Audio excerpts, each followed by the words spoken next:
Hillary has been lengthening her excuses as to why she lost the election. She didn't really lose the election. It was stolen from her by, I think it's up to 24 different excuses she has now. Number 24 is content farms in Macedonia.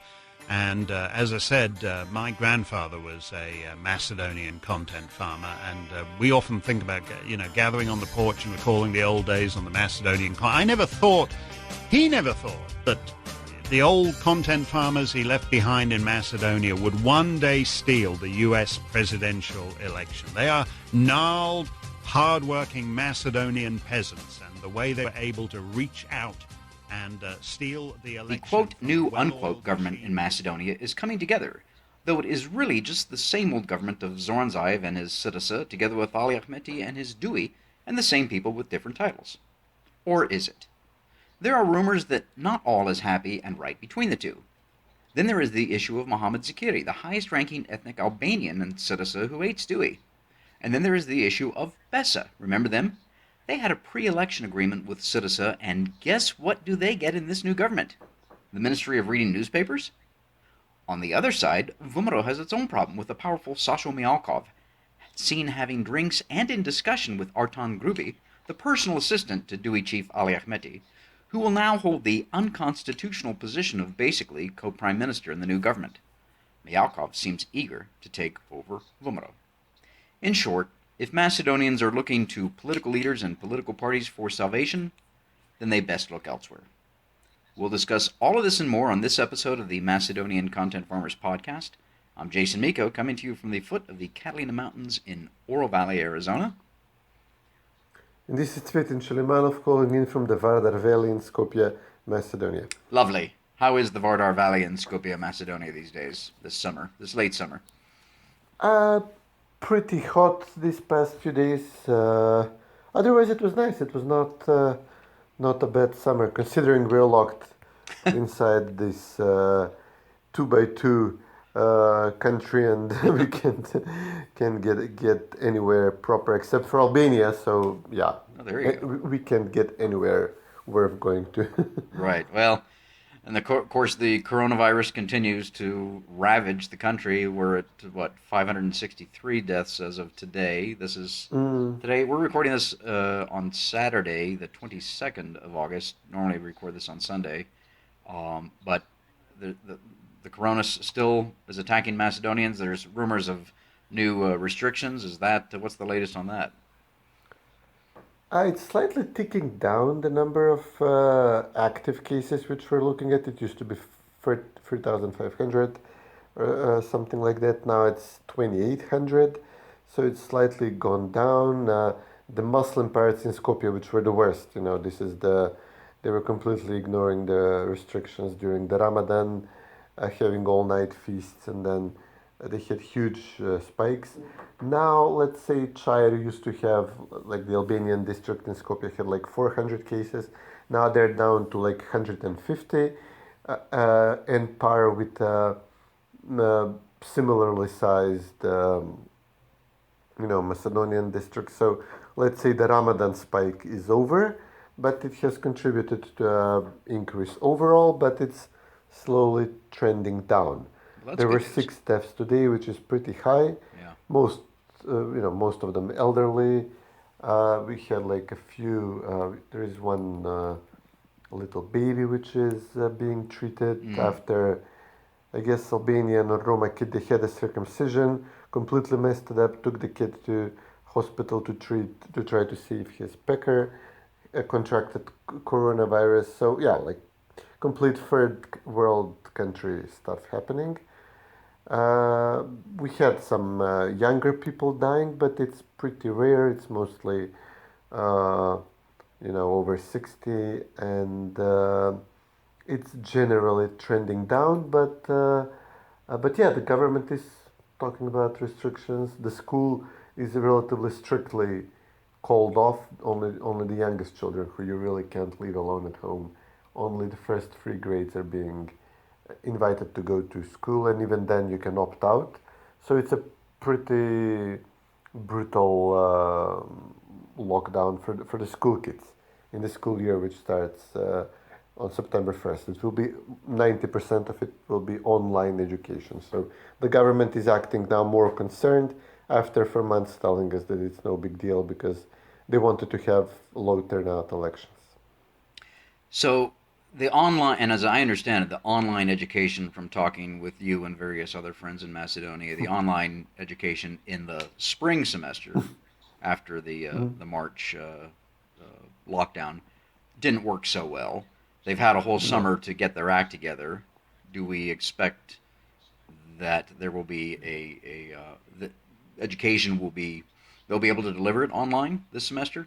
No. Okay. No, it's going to be a complete mess. So basically, what you're saying is you're going to have a full year between the spring semester and the fall semester, to put it in those terms, of a lost year of schooling for Macedonia's children. Yeah. Wow. Which is might be actually for the best because the schooling now boils down to teaching the children that it's North Macedonia and made up of Slavic settlers, not autochthonous to the land, and other assorted, imposed concepts by the Zaev regime. So actually, between no schooling at all and having a kid educated by the Zaev crime family, the first option is actually better. Well, and we've talked about this before. We've written about it. We'll keep talking about it. Parents, if you're listening, grandparents, uncles, aunts, any adult who has any responsibility in any way, shape, or form for educating Macedonia's children, beginning at home, this is an opportunity to make sure that they know Macedonia's true history. And this is really, an opportunity to step up to the plate and explain to them what's going on with this criminal government. It's on your shoulders, to be honest.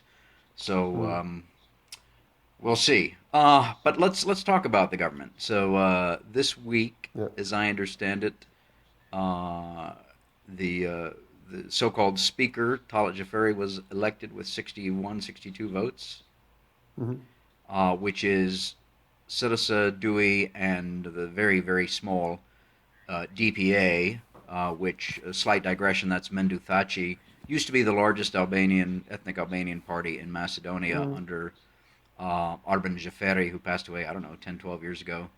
Obviously, again, this is a constant theme of mine.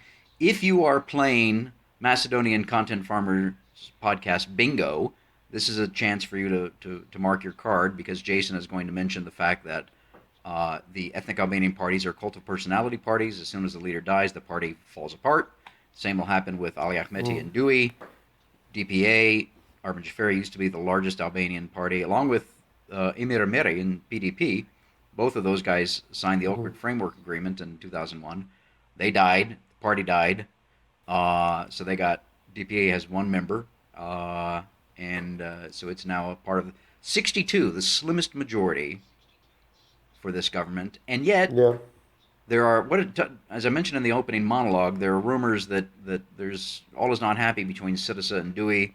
And then, of course, I threw in there Mohammed Zakiri and Bessa. What can you tell our listeners about the latest on that? Yeah, well, there were several messes going on at the same time. Zaev cleaned up some important people from his own party who are from the Skopje wing, the Shekerinska wing.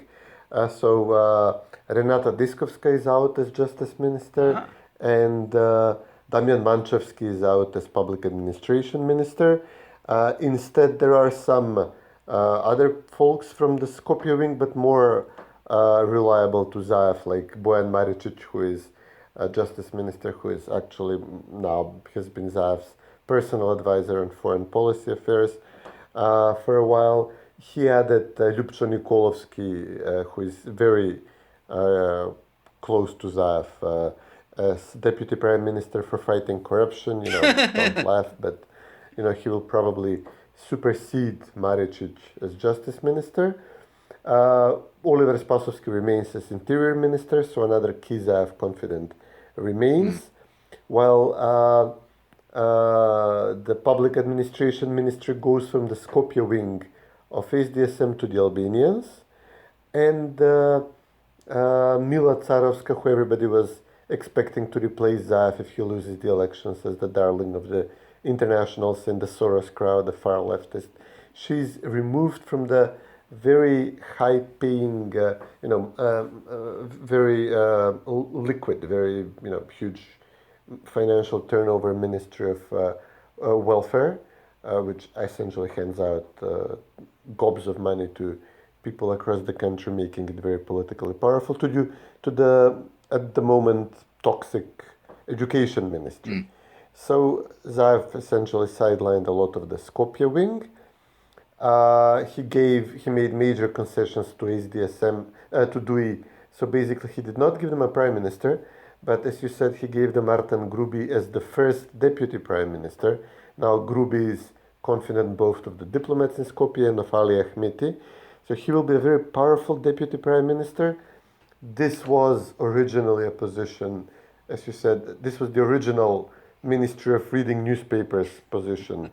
Deputy Prime Minister for implementation of the Ohrid Peace Treaty. You just get to hire like 1,500 Albanians. Half of them are not even assigned a work station and assignment, so just stay at home and collect the salary. But now, under this new arrangement, it's likely that Artan Grubi is going to actually have veto powers over Zaev. So DUI is talking like it's going to be a consensual government, and everything goes through Grubi. So Zaev denied this, but we'll see how it will work in reality. So basically, this is the first major concession. Zaev gave DUI the finance ministry, and if you put together the finance ministry and the public administration ministry, those two decide who gets hired in the public administration. So nobody will get hired in the public administration without approval from DUI. So this is a major concession from Zaev. He gave them the foreign ministry, so now the Albanians are boasting that free foreign ministers in the region will be ethnic Albanians. It will be Bujar Osmani coming from the European Affairs Department to the foreign ministry. So this is what Zaev gave to DUI, but it wasn't enough for everybody in DUI. It caused a split in the party, and essentially the Skopje faction of DUI actually won quite more votes than people expected them to, and they're not happy with the personnel choices in the government. So they said they're not going to vote for Jafiri, who is their person, for speaker, and delayed the vote for a day and a half. And they're still saying that they're not going to vote for the government. So this might mean that the government may not get elected, even though the Zaev was able to get 62 votes. 61 is the minimum required to elect Jafiri. It's still not sure that the government will get elected, Right.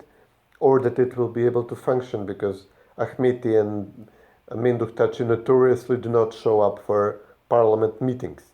Ahmeti even has an appointment in The Hague in 10 days as a war crime witness to the Kosovo war crimes in 1999.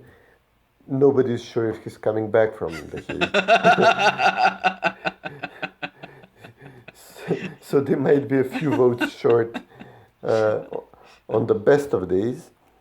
So it's a complete mess. Zaev gave the agriculture ministry, another very important ministry, for buying votes to Besa. This is used to bribe farmers to vote for you. So yeah, he had to give out a lot, and he compensated by reducing the power of Shekerinska's faction in the government, which may end up costing him in the near future. It will. Now, did you mention, I didn't hear, maybe you mentioned Slick Nick, Nikola Dimitrov, who has been... He's swapping his position with Bujar Osmani. So Bujar right. goes as foreign minister, and Slick Nick goes as deputy prime minister for EU affairs. Okay, I thought for sure, I guess, look, this is a conservative podcast. As conservatives, Cvetin, we are humble enough to admit that we were wrong. I thought for sure that Nikola was going to go to either a think tank in Brussels, a think tank in Washington, or the EU, or a NATO position or something like that. Look, I'll be right eventually. He will go to one of those positions after this government finally falls. And Yeah. based on what you're talking about there, with a lot of unhappiness, shall we say, between all of these different characters and the parties, etc. And I think, and I see a lot of folks on in the Twitter sphere and and even some of the mainstream media outlets mentioning that this seems to be a very short-lived and tenuous government. I do think it's Could be. yeah. Yeah, could be, could Yeah, be. I do think it's interesting that a lot of the so-called quote unquote, I'm using air quotes here, Balkan experts like Florian Bieber and Dimitar Bechev and James Kerr Lindsay, who's totally forgotten about Macedonia, but they were all hot to trot when it came to the name change and everything else. Mm. They totally ignoring Macedonia now. I think they've even given up on their saviors, which is Sitisa and Zornzaev and Ali Ahmeti and Dewey. They're not talking about them at Mm. all. So I do think this is a really short-lived government. I hope it's a short-lived government. I think Macedonians hope it's a short-lived government. Oh, yeah. Okay, we talked about the government there, so let's move over and talk about what I mentioned in the opening monologue, VMRO. So VMRO is the Mm. quote-unquote loyal opposition, kind of. I don't know what they're doing, to be honest. But Sasho Mijalkov, the very powerful man within VMRO who's held a lot of positions in the past, now seems to want to take over the party. Plus, he was. I thought that was interesting. The picture of him and Artan Grubi, who I'm going to insist on calling the personal assistant to Dewey Chief Ali Ahmeti, seen having coffee or something at the Marriott Hotel, talking about Mm. whatever. What's his deal? What he's got to be up his bonnet or something. Well, I mean, he was the most hated person in the country by the left, besides Nikola Yeah. Gruevski. And now he's providing them with the votes they need to change the name of the country. This apparently endears him to the US government because the members of parliament who Sasha Mijalkov controlled were gladly received by the US ambassador, by the EPP even in Brussels. So, it's a complete betrayal of the what little ideals of the colored revolution remain. And now he is clearly helping Zaev. He most definitely had the to the extent he has influence in the party, he had people, uh, local organizers sabotage Mitskovsky to get, reduce support for him. It didn't amount to much. VMRO still won uh, a large number of votes, but it's clear that they cannot derail VMRO. They did not have the influence in the party to derail Mitskovsky. Uh, VMRO is down 100,000 votes, but it was a Corona election. Right. We mustn't forget that. And Mialkov should have ran on a alternative. There were many alternative right-wing nationalist, fake nationalist parties made to steal votes from VMRO, some of them close to Mialkov, and nobody won anything. Like they won like a minuscule number of votes.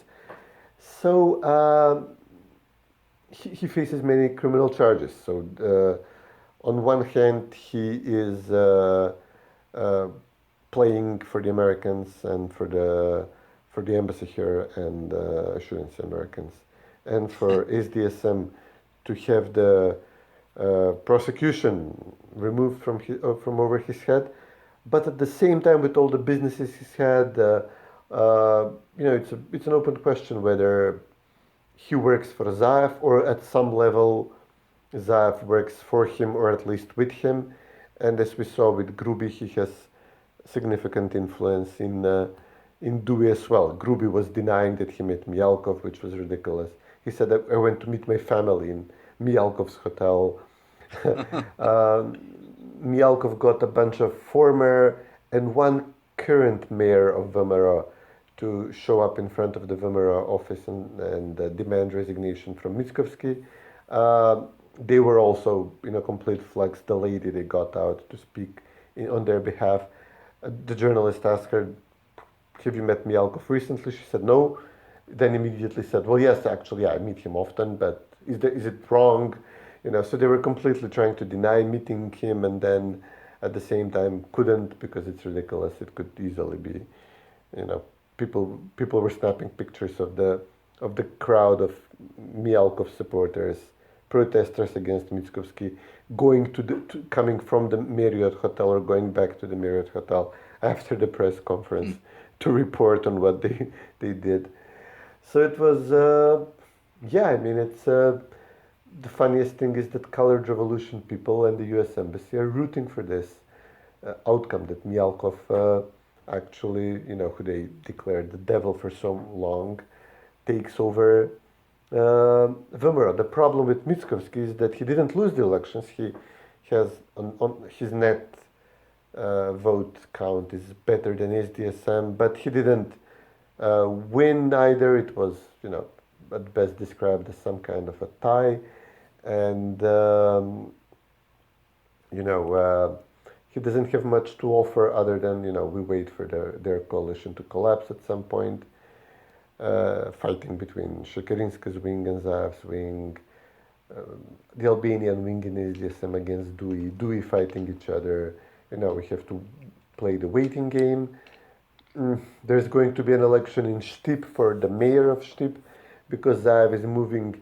He's also his confidant, so he's moving him to an important position as transportation minister. So there's going to be a vote in Štip. Now Mickovsky can say, okay, let's see how this works. Let's see if we can win it. VMRO won more votes than SDSM in Štip during the general election. So, this is one thing they have, if we win big, the leadership is kind of vindicated, but it's not such an important race to bet your entire party on or your purpose in the opposition on. They're announcing protests against the government, Mickovsky is, so let's see if he thinks that's going to work. They need to be engaged in doing something. Right. They need a goal to work toward other than the municipal election in more than a year from now. But also Zaev has a goal to work toward. Rule of law is completely derailed. Name changes in the mind of many of the internationals completed. So he also doesn't have a purpose in the government. This is why the Bitchers and the Biebers are quiet. What can they say more about Zaev?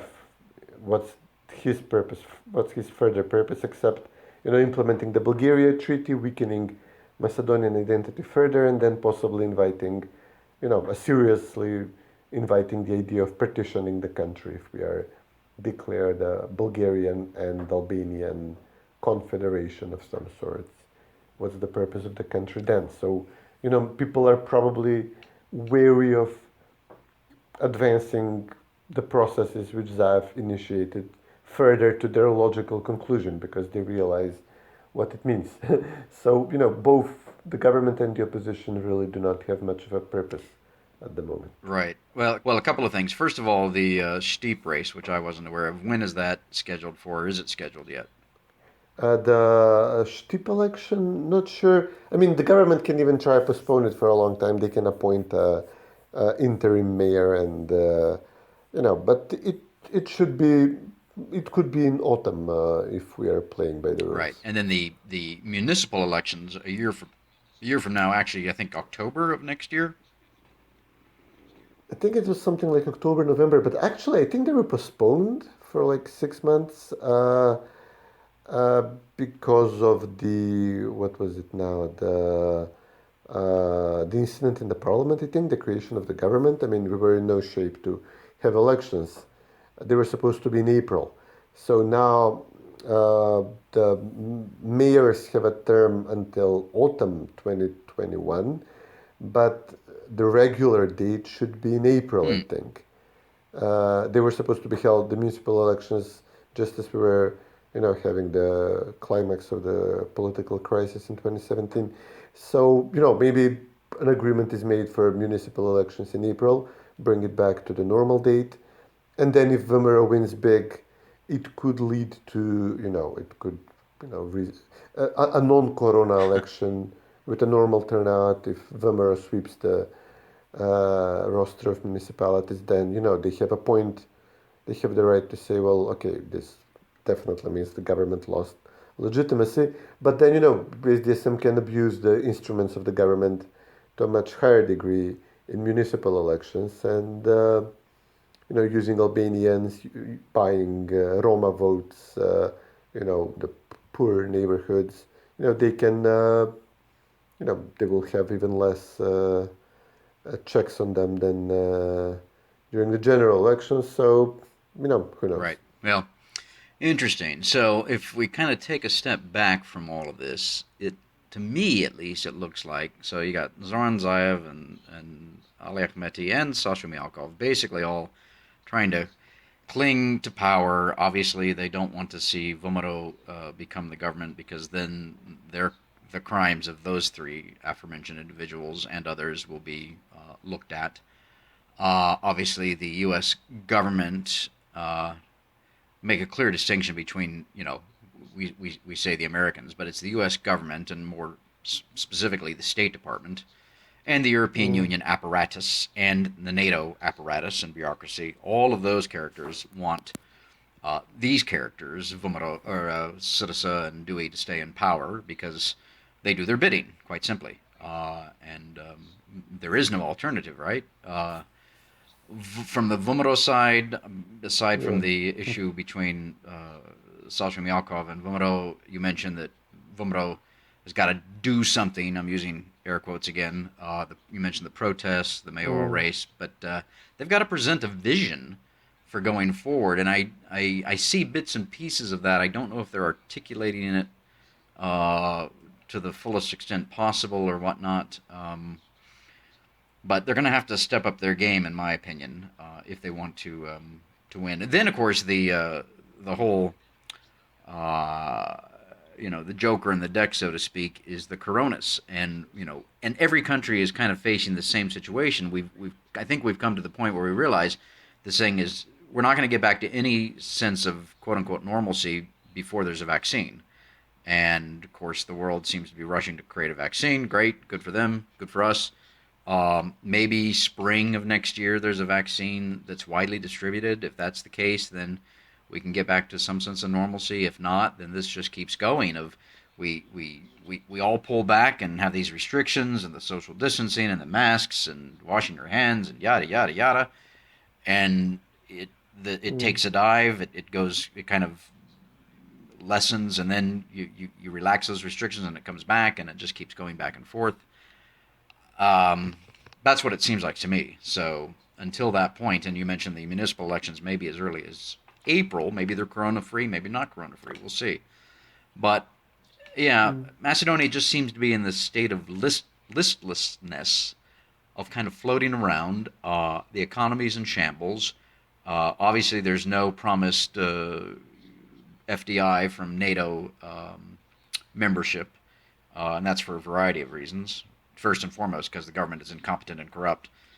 Second, to be fair, because of the coronas. But third, I think it was overhyped in the first place, that that manna would fall from heaven, and the foreign direct investors would be marching into Macedonia singing Hallelujah and Hosanna, and setting up new plants and things like that. They're not going to do that when there's the whole country, when the whole government is just corrupt to the nth degree. So yeah, Macedonia is in a bad place, I think, in terms of, if you look to government and politics and politicians on either side for salvation. So Macedonians obviously have to look elsewhere. Obviously, for true salvation, you don't look to government; you look to God. So, but all right, that's my 2 cents on this. Let's see, what other subjects we got here? We've got Ali Ahmeti's brother said something the other week. What was that? He was basically threatening Macedonia and Macedonians. Yeah. I didn't know Ali Ahmeti had a brother. This is one of my occasional questions. Is there a Mrs. Ahmeti, Or are the if he's a good Muslim, then he could have up to 4 Mrs. Ahmetis. Are there Ahmeti children? Who are these people and where are they? I don't know a thing about them. I don't know if you know. I don't know if anybody knows. I'm just curious.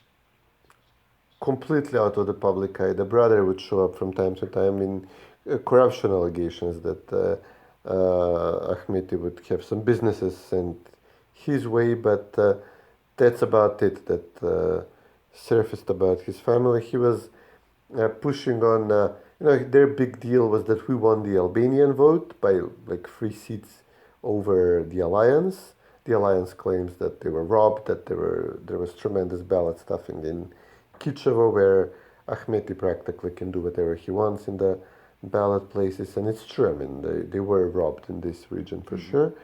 And but Ahmeti insisted that now that we won, you all unite behind me. So he tried to have like an event to celebrate the peace treaty for the 2001 war, where and inviting all the Albanian parties around him. But obviously, he would be the one who would be projecting pictures of himself in combat fatigues and blaring some stupid anthems to the Ucheka and stuff like that. So obviously, he would be the master of this event. Everybody refused. And the comments his brother made was in similar line that we disunited because you're not falling into line, you're not you are giving us your votes unquestionably for our government. You are helping our enemy. They never and then the comments he made about the Macedonians as the enemy. Who rejoice at our division and at our failure.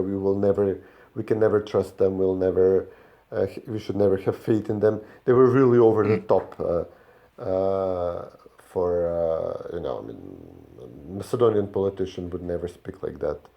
But yeah, the left, which is usually apoplectic whenever a conservative Macedonian makes a comment that strays from their visions and talks about one unified nation, of citizens where ethnicity doesn't matter. Once something like this comes from the Albanian side, they completely don't care. It's completely ignored. We had a huge incident, which was very emblematic. Actually, the coalition is starting just like the first coalition started. So in 2016, there was 2017. The colored revolution people, they were still running on this story of rule of law. We're indicting Mijalkov. We see how that turned out and everything. So the first big incident when everybody on the left said, okay, this is not going to work. Obviously, it came very soon in their government. A DUI official who is very important in Chire, in this downtown Skopje area, where there is a major problem that a terrace of a cafe was burned down. It was just lightly built, and now as soon as it was burned, obviously arson. They're now building like a large building on its place, and complete lawlessness in the center of the city, across the place where SDSM removed one of the VMRO monuments placed in Gruevski's time. So the laws apply to they can remove a monument to a VMRO fighter and killer, frankly, the person who is dishing out justice to the traitors, but they can't, control DUI.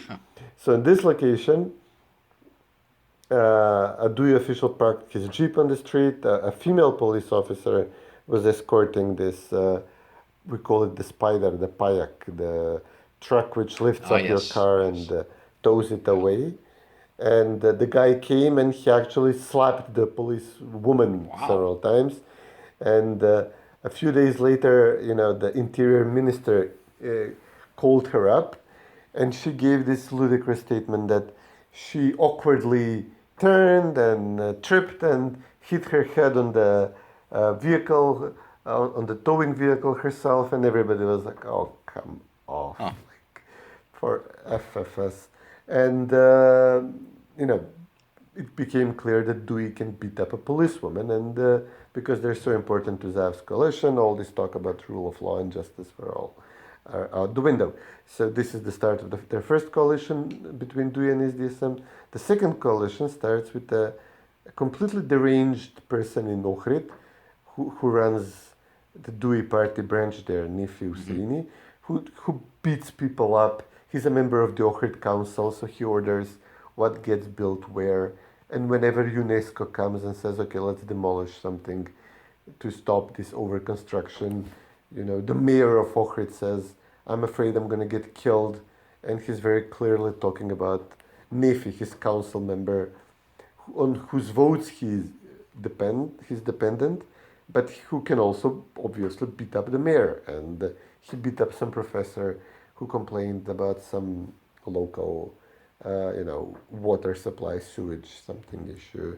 He's building, this Nefi guy, he built a pizzeria next to the chinar, this antique tree that grows in Ohrid, which is like the symbol of the city. And, clearly without a permit, nobody could touch him. He kicked out the building inspectors. So now he has a friend, an oligarch from old times, Zorat Amelkovsky, who built a villa in a lakeside village. And there is some super poor guy who has land in the same village, who is actually from Ohrid, has 4 children, fought in 2001, like he's a veteran. So, this complete salt of the earth guy and completely discarded by society. So he also building a house there on his own land, in between the villas of the important people coming from Skopje. And so this oligarch does not like this poor guy's house being built there. So he gets Nefi, and he says, yeah, Nefi is like a brother to me. We're great friends. This lunatic Albanian gangster, we are friends.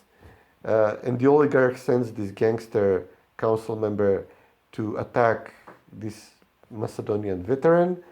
And several people, Nefi goes there with his brother, and several people pulls out a gun, points it at the son of one of the sons of the Macedonian guy who's just 14, then proceeds to beat up the father with the butt of the pistol. The man gives a statement. There is apparently video evidence. The entire country erupts in, outrage. Nefi is actually, an arrest order is actually given for him, which is unusual, unprecedented. Yeah, he goes into hiding, maybe flees to Albania or Kosovo, or is just hiding somewhere around Ohrid in some village. And then 2 days later, the Macedonian guy goes on television and says, actually, I made a mistake. He did not hit me. There was no pistol involved.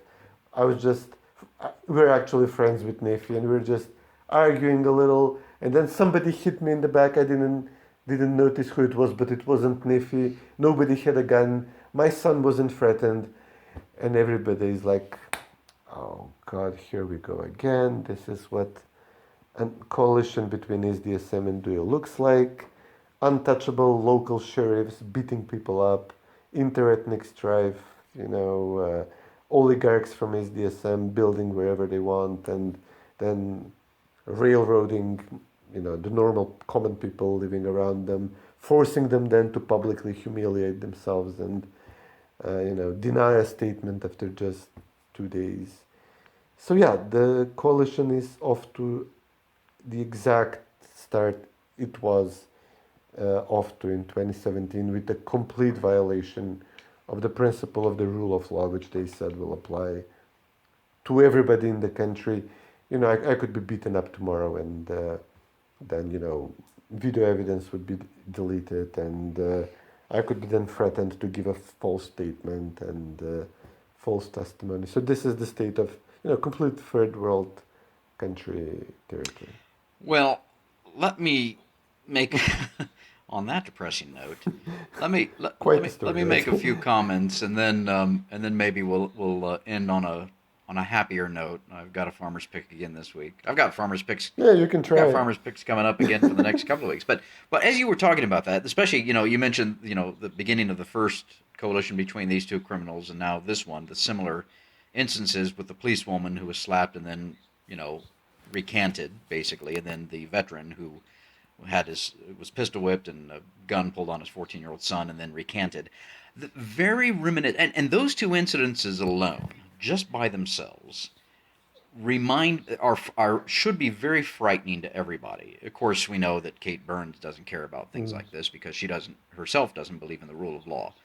But it reminded me of the struggle sessions under Mao, and reminiscent also of the Soviet times under Stalin, of where citizens, especially on the struggle sessions under Mao, where citizens were forced to recant their sins. And in this case, their sin is, well, they actually got beat up or something, reported it, and then that wasn't good for the ruling party, the ruling government, and so they were forced to recant, which is frightening when you think about it.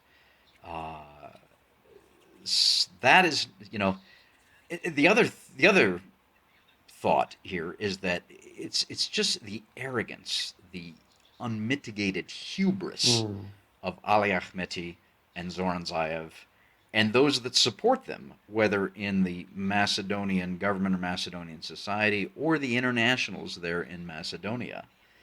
The arrogance and the hubris of thinking that they can get away with this.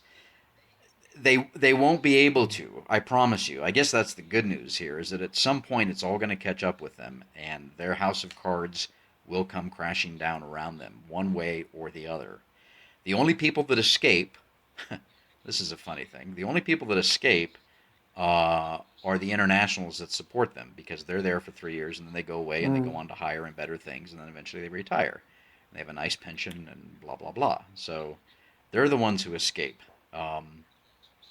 Which is sad. They escape in this life. Next life, they don't escape. So, yeah. Well, yeah, and we've talked about this before, and I know we'll continue talking about it. This issue of will the Macedonian people continue to take this, or will they rise up? Or maybe the question is, when will they rise up? Because they've done it in the past. Yep. So I guess we'll kind of leave it hanging on that and wait and see. Yeah, but also we've been occupied by the Turks for 500 years, so it apparently takes us a very long time to get rid of the... this is coming... We have a Turkish word for this, zulum, which means violence, evil doing, essentially. The Turks, it's very difficult they have very colorful language, very difficult to translate. Inflicted from the rulers of the country, the feudal lords, over the araya, which was the common people, or the kawar, the kufr, the unbelievers, the Christians. And it's, this is getting to Zulum territory. We have, it has all these ethnic connotations, obviously religious connotations in the interwoven when these things happen. We used to have situations where, the Turkish bey would kidnap a Christian woman, and then the families would go to the French or the Russian ambassador and then plead for help, and then they would kind of like threaten the Turks with financial issues, sanctions or something, repercussions if they do not respect the Christian populace, which was again then used as pretext for invading the Ottomans from time to time.